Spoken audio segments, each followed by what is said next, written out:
Hello everyone, this is your educator Mansi Gupta. Welcome to Ready for Study. In this video lecture, we are going to discuss about the limitation of the civil disobedience movement. In previous two lectures, we have discussed about the civil disobedience movement and whatever the events of this movement, and we have also discussed that which are the different social groups that participate in this movement. तो आज हम finally देखेंगे कि क्या क्या कमियां रह गई थी इस मूवमेंट की. ठीक है, तो देखो हालांकि हम देखते हैं कि ये मूवमेंट अपने हिसाब से काफ़ी सक्सेसफुल रहा, क्योंकि पूरे ओवरऑल इंडिया में बहुत सारे सोशल ग्रुप्स ने इस मूवमेंट में पार्टिसिपेट किया था. And for the very first time women also participate in the thousands of the number. ठीक है, तो अब देखते हैं भाई कौन कौन सी कमियां रह गई थी जिसकी वजह से जो अपना फाइनल इसका जो एक गोल था स्वराज का, पूर्ण स्वराज का, बेसिकली कंप्लीट इंडिपेंडेंस का, फ्रीडम का, वो अचीव नहीं कर पाया था. ठीक है, बिकॉज ऑफ गांधी जी ने इसको कॉल ऑफ कर दिया था. ये मूवमेंट 2 फेज में रहा था. अब जो लिमिटेशन का बेटा आपका जो पोर्शन है ना, ये इस पे आपका डायरेक्ट क्वेश्चन पूछता है 5 मार्क्स का. इधर examiner will ask to you the question of 5 marks और the 3 marks regarding the limitation of the civil disobedience movement. तो ये आपकी जो आज की वीडियो रहेगी ना, सिर्फ एक ही स्लाइड रहेगी, तो आप इसका स्क्रीनशॉट ले लीजिए अच्छे से. ठीक है, ताकि आपको एक तरीके से एक क्वेश्चन आपका तैयार हो जाए, चाहे वो फिर 5 नंबर का है, चाहे वो 3 नंबर का है. हालांकि 5 नंबर का मुश्किल ही बनता है, 3 मार्क्स का बनता है, क्योंकि कंटेंट काफ़ी सारा है इसमें लिखने के लिए. तो स्टार्ट करते हैं भाई. सबसे पहला बात क्या था, सबसे पहला पॉइंट आप लिखेंगे कि इस मूवमेंट की सबसे बड़ी लिमिटेशन ये थी कि जो दलित थे ना, उनका पार्टिसिपेशन इस मूवमेंट में देखने को नहीं मिलता है. अब दलित कौन होते हैं, तो देखो भाई, दलित जो होते हैं ना, वो SC ST कम्युनिटी के लोग होते हैं, जिनको हम लोग अनटचेबल्स बोलते हैं, यानी कि अछूत जिनको माना जाता है. तो इन 1930s they has begin to use a Dalit word for themselves. Dalit means oppressed class, यानी कि जिनको हम दबा रहे हैं, कुचल रहे हैं, उसको बोलते हैं दलित. ठीक है, तो वर्ड का मतलब समझ गए दलित का क्या होता है. अब देखो, दलित जो थे, इनका पार्टिसिपेशन सिविल डिसोबीडियंस मूवमेंट में वेरी लिमिटेड था, बहुत ही ज़्यादा कम था. उसके पीछे रीज़न ये थे, और देखो सबसे ज़्यादा कम तो पर्टिकुलरली हमारे को महाराष्ट्र और नागपुर में देखने को मिलता है. महाराष्ट्र और नागपुर में बहुत ही ज़्यादा कम इनका पार्टिसिपेशन था. उसके पीछे रीज़न ये थे कि महाराष्ट्र और नागपुर में ना SC ST कम्युनिटी के लिए जो बने हुए ऑर्गेनाइजेशन थे वो काफ़ी स्ट्रांग थे. तो उन ऑर्गेनाइजेशन ने बोला कि कांग्रेस के द्वारा चलाए जाने वाले सिविल डिसोबीडियंस मूवमेंट में पार्टिसिपेट करने की कोई ज़रूरत नहीं है. तो ये जो आपके दलित लोग थे, इन्होंने सिविल डिसोबीडियंस मूवमेंट में पार्टिसिपेशन नहीं किया. अब क्यों पार्टिसिपेट नहीं किया, तो उसके पीछे भी रीज़न है. Because of the Congress nature. Congress का नेचर कैसा था, कांग्रेस जो है वो सनातनी लोगों को, यानी कि जो अपर क्लास हिंदू थे, उनको बहुत ज़्यादा सपोर्ट करती थी. ठीक है, उनको सपोर्ट करती थी. तो इससे क्या होता है, जो आपके अपर क्लास हिंदू थे वो बिल्कुल भी नहीं चाहते थे कि दलित लोग जो है वो कांग्रेस में आए. ठीक है, तो इसलिए कांग्रेस हमेशा से एक दूरी बना के रखती थी दलितों के साथ.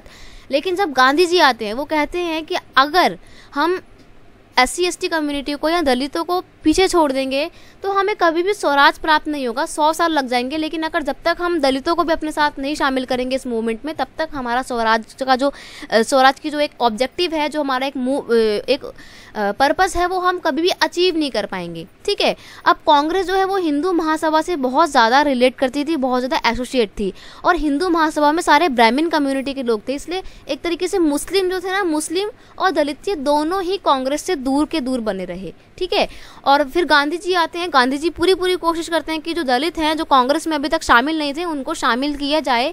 अब गांधी जी जो है वो दलितों के लिए पता किस वर्ड का इस्तेमाल करते हैं, हरिजन वर्ड का इस्तेमाल करते हैं. हरिजन का मतलब होता है सन ऑफ गॉड, भगवान के बच्चे. ठीक है, ईश्वर की औलाद जो है वो होते हैं हरिजन. तो इन्होंने जो है दलितों के लिए हरिजन शब्द का इस्तेमाल किया, और इन्होंने कहा कि जो भंगी लोगों का काम होता है ना, टॉयलेट वगैरह की साफ़ सफाई करना, उस काम की डिग्निटी को बरकरार रखने के लिए गांधी जी ने अपने खुद के टॉयलेट्स वगैरह जो थे अपने आश्रम के, वो साफ़ किए. क्योंकि उनका ऐसा मानना था कि काम से किसी की पहचान नहीं होनी चाहिए. कोई भी काम छोटा या बड़ा नहीं होता है, चाहे फिर वो भंगी का काम हो और फिर चाहे वो किसी ब्राह्मण्स का काम हो, काम तो काम होता है. ठीक है, इसलिए गांधी जी ने पूरी कोशिश करी कि दलितों को इस मूवमेंट का हिस्सा बनाया जाए, और कांग्रेस जो है वो ज़्यादा से ज़्यादा सपोर्ट प्रोवाइड करे दलितों को. ठीक है, फिर हम देखते हैं कि क्या होता है, बहुत सारे जो जो SC/ST कम्युनिटी के कुछ जो लीडर होते हैं वो नहीं चाहते थे कि वो कांग्रेस में शामिल हों, ठीक है। उनकी अपनी डिमांड चल रही थी, वो एक अलग ही पॉलिटिकल डिमांड लेकर बैठे हुए थे दलितों के लिए। वो चाहते थे कि दलितों को जो है एजुकेशनल इंस्टीट्यूट में एक रिजर्वेशन मिले, ठीक है, उनके लिए अलग से सेपरेट इलेक्टोरल एरिया हो जहाँ पे वो खुद की वोटिंग कर सकें, अपने खुद के मेंबर्स जो हैं चुन सकें और अपने खुद के ही दलित कम्युनिटी के ही नेता ला सकें, क्योंकि उनका ऐसा मानना था कि एक दलित जो है वो दूसरे दलितों की समस्याओं को अच्छे तरीके से समझ सकता है, सामने ला सकता है। तो जो दलित लोग थे ना, अब वो खुद भी कांग्रेस में पार्टिसिपेट नहीं करना चाहते हैं, ठीक है। हम आगे पढ़ेंगे कि दलितों के कौन से नेता निकल के आते हैं। दलितों के एक सबसे बड़े मसीहा जिसको आप कह सकते हैं वो होते हैं आपके डॉक्टर भीमराव अंबेडकर, ठीक है। तो जो डॉक्टर भीमराव अंबेडकर होते हैं ना, वो क्या करते हैं, वो दलितों को यूनाइट करते हैं और अपना एक अलग ही ऑर्गेनाइजेशन बनाते हैं, कांग्रेस से अलग एक ऑर्गेनाइजेशन बनाते हैं और उनके ऑर्गेनाइजेशन का नाम होता है डिप्रेस्ड क्लास एसोसिएशन, जिसकी फॉर्मेशन कब होती है बेटा, उसकी फॉर्मेशन होती है 1930 में, ठीक है। सेम यही टाइम पीरियड होता है जब आपका सिविल डिसोबीडियंस मूवमेंट भी स्टार्ट हो रहा होता है। तो अंबेडकर जी निकल के आते हैं, वो पूरा कोशिश करते हैं कि जो दलित हैं वो सिविल डिसोबीडियंस मूवमेंट में पार्टिसिपेट ना करें, क्योंकि उनका ऐसा मानना था कि जो कांग्रेस है ना, कांग्रेस ये सनातनी लोगों की, सवर्ण हिंदुओं की, सवर्ण हिंदू मतलब अपर क्लास हिंदू, उनकी एक संस्था है, उनका एक ऑर्गेनाइजेशन है। तो यहाँ पर दलितों को एक फेयर रिप्रेजेंटेशन कभी भी नहीं मिलेगा, इसलिए अंबेडकर ने पूरा विरोध किया कि दलित लोग जो है कांग्रेस का हिस्सा ना बने, ठीक है। आप मानेंगे नहीं, दलित जो आपके डॉक्टर भीमराव अंबेडकर थे और गांधी जी थे, इन दोनों में कभी नहीं बनी। इनके लिए मैं आपको एक मूवी बता रही हूँ, डॉक्टर भीमराव अंबेडकर नाम की एक मूवी है, यूट्यूब पे आपको इजीली अवेलेबल हो जाएगी, तो आप उसको देखेगा, आपको पता लगेगा कि कैसे हर बात में अंबेडकर जो है वो गांधी को क्रिटिक करते थे, कहते थे कि अरे उनको क्या पता हमारी समस्याएं, हम दलित हैं, हमें बचपन से हम समस्याएं झेलते आ रहे हैं तो हमें ज़्यादा अच्छे से पता है, वो हमारी समस्याओं को ठीक से रिप्रेजेंट नहीं कर पाएंगे। ये बात कह के अंबेडकर लगातार गांधी जी का विरोध किया करते थे।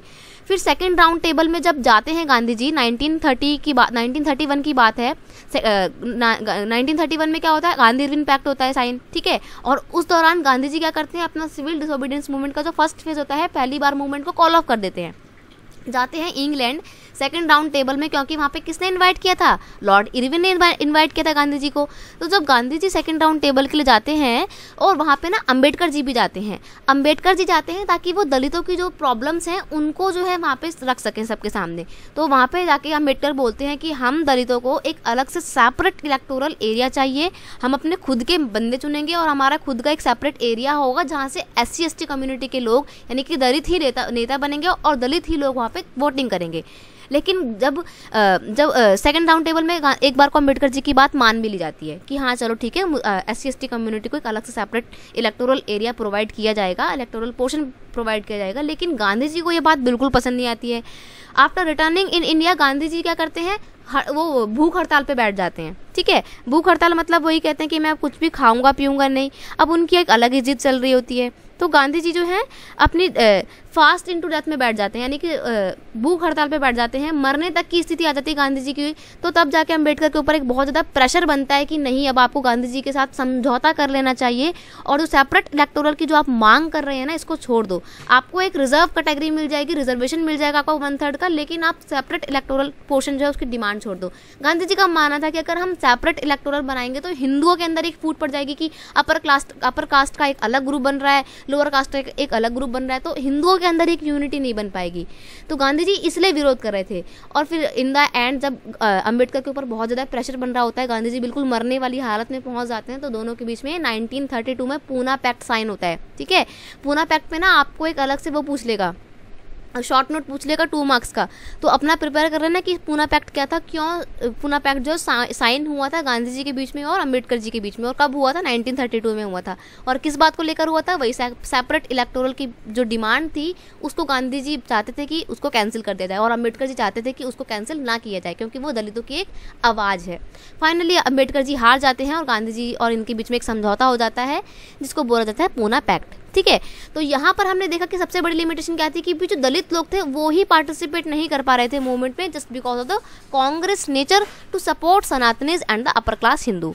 अब अगर हम बात करें मुस्लिम्स की, तो बेटा मुस्लिम्स ने भी सिविल डिसोबीडियंस मूवमेंट में उतना बढ़ चढ़ का हिस्सा नहीं लिया था जितना उन्होंने NCM के दौरान लिया था। NCM मतलब नॉन कॉर्पोरेशन मूवमेंट में।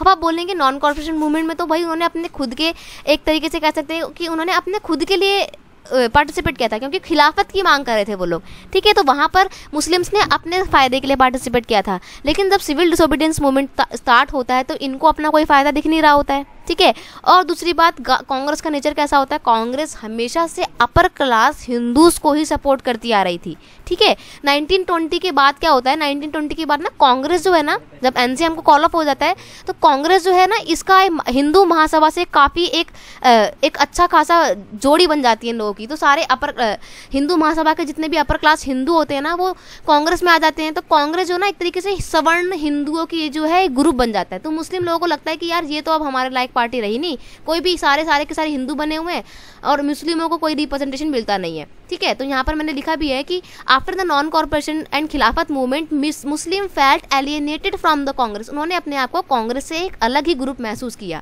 ठीक है। As relations between the Hindus and the Muslim version, अब धीरे धीरे क्या होता है बेटा, हिंदू और मुस्लिम के बीच के जो रिलेशन होते हैं ना, वो बहुत दिन पे दिन खराब होते चले जाते हैं। कम्युनल राइट्स होने लग जाते हैं। कम्युनल मतलब सांप्रदायिक दंगे, धर्म के नाम पे जो है हिंदू और मुस्लिम लड़ते रहते हैं। जहाँ पर भी थोड़ा बहुत हिंदू मुस्लिम के बीच में एक विवाद देखने को मिलता है ना, वो विवाद जो है वो वायलेंस का रूप ले लेता है। तो हम देखते हैं कम्युनल क्लैशेस होते हैं हिंदू और मुस्लिम के बीच में। अब जब ऐसे में क्लैश हो रहे हैं तो कांग्रेस हमेशा हिंदुओं का सपोर्ट करती थी, तो मुस्लिमों को लगता था कि भाई कांग्रेस जो वो हमारे लायक नहीं रही। तो मुस्लिम लोगों ने अपनी एक अलग ही ग्रुप बना लिया, मुस्लिम लीग में वो धीरे धीरे जाते चले गए। और ये हमारे लिए बहुत ही एक अनफॉर्चुनेट इवेंट साबित हुआ, क्योंकि मुस्लिम लोग जो है धीरे धीरे जब कांग्रेस से अलग होने लगे तो उनको लगा कि अगर हम भारत में रहेंगे तो हम जो है माइनॉरिटी बन के रह जाएंगे। इसलिए मुस्लिम लोगों ने यहीं से अपने लिए एक अलग पाकिस्तान की मांग जो है स्टार्ट कर दी थी। 1930 में ही इकबाल ने सबसे पहली बार पाकिस्तान वर्ड का इस्तेमाल किया था और सबसे पहली बार उन्होंने जो है एक अलग कंट्री की मांग की थी, सेपरेट नेशन की बात की थी फॉर द मुस्लिम पीपल, ठीक है। तो यहाँ पर हम देखते हैं कि मुस्लिम लोग जो हैं उनके बीच में क्लैश हो रहे थे और रीज़न क्या था कि वही कांग्रेस जो है हिंदू महासभा से कुछ ज़्यादा ही अपना एक जुड़ाव महसूस कर रही थी, इसलिए दोनों के बीच में क्लैश हो रहे थे, ठीक है। अब एक और फिफ्थ लिमिटेशन आपको यहाँ पे देखने को मिलती है कि जो अलग अलग सोशल ग्रुप थे उनके बीच में क्लैश देखने को मिलती है। देखो जैसे contrast between the demands of industrialist and the working class. अब जो बिजनेसमैन थे, बिजनेस क्लास थी, ये सिविल डिसोबीडियंस मूवमेंट में पार्टिसिपेट कर रहे थे क्योंकि स्वराज को लेकर इनका नोशन एक अलग ही था। वर्किंग क्लास पार्टिसिपेट कर रहे थे क्योंकि इनका नोशन अलग था। तो हम देखते हैं चाहे अमीर किसान हो और गरीब किसान हो, इंडस्ट्रियलिस्ट हो या वर्कर हो, इन लोगों ने अलग ही तरीके से कांग्रेस में पार्टिसिपेट किया। लोगों का नोशन अलग अलग था। इंडस्ट्रियलिस्ट लोगों ने बहुत बढ़ चढ़कर हिस्सा लिया, कांग्रेस ने भी इनका साथ दिया, लेकिन कभी भी कांग्रेस ने वर्कर लोगों के साथ नहीं दिया। क्यों साथ नहीं दिया? क्योंकि वो उनको डर था कि अगर वो वर्कर लोगों का साथ देंगे तो मुस्लिम इंडस्ट्रियलिस्ट जो है वो हमसे अलग हो जाएंगे, और अगर इंडस्ट्रियलिस्ट अलग हो तो हमारे को फाइनेंशियल एड कौन प्रोवाइड किएगा, फाइनेंशियल असिस्टेंस कौन प्रोवाइड करेगा। इसलिए कभी भी कांग्रेस ने वर्किंग क्लास को रिप्रेजेंट नहीं किया। सिमिलरली कांग्रेस ने कभी भी जो पुअर पीजेंट थे उनको जो है रिप्रेजेंट नहीं किया, उनको सपोर्ट नहीं दिया, क्योंकि उसको पता था कि अगर हम पुअर पीजेंट को सपोर्ट देंगे तो रिच पीजेंट हमसे अलग हो जाएंगे। तो हमेशा कांग्रेस जो है सनातनी यानी कि अमीर अपर क्लास हिंदुओं के पीछे ही भागती रही, ठीक है। तो इसलिए जो गरीब लोग थे, वर्किंग क्लास थे, पुअर पीजेंट्स थे, मुस्लिम्स थे और दलित जो थे वो कांग्रेस से अलग हो गए और इन लोगों ने बढ़ चढ़कर इस मूवमेंट में पार्टिसिपेट नहीं किया। यही थी सबसे बहुत ज़्यादा बड़ी फेलियर सिविल डिसोबीडियंस मूवमेंट की, कि ये सारे लोगों को यूनाइट ही नहीं कर पाए थे, ठीक है। जहाँ पर देखते हैं united struggle was not there, that was the main limitation of the civil disobedience movement. तो यहीं तक था आपका सिविल डिसोबीडियंस मूवमेंट की लिमिटेशन। आपका ये चैप्टर पूरा कंप्लीट जो है वो यहीं तक था, खत्म हो गया है। लेकिन अभी लास्ट का एक पोर्शन बचा हुआ है, वो था सेंस ऑफ कलेक्टिव बिलोंगिंग्स, यानी कि एक जो एकता की भावना थी उसको दिखाने के लिए कौन कौन से सिम्बल्स का इस्तेमाल किया था, उसके लिए मैं अलग से एक सेपरेट वीडियो बनाऊंगी। कल तक हम आपके लिए वो वीडियो भी लेकर आ जाएंगे और आपका इस चैप्टर को हम बाय बाय बोल देंगे, और नेक्स्ट चैप्टर आप कौन सा स्टार्ट करना चाहते हैं वो मुझे कमेंट सेक्शन में आप बता देना, ठीक है। चलिए मिलते हैं नेक्स्ट वीडियो में। Thank you so much. I hope आपने आज का वीडियो एंजॉय किया होगा। तो अगर आज का सेशन अच्छा लगता है इसे अपने दोस्तों के साथ जल्दी जल्दी शेयर कीजिए, और मेरे को मोटिवेशन देने के लिए प्लीज़ कमेंट करके जरूर बताना कि वीडियो कैसा लगा, ठीक है। चलिए मिलते हैं नेक्स्ट वीडियो में। Thank you so much, bye bye. तैयारी करते रहिए। Thank you, best of luck.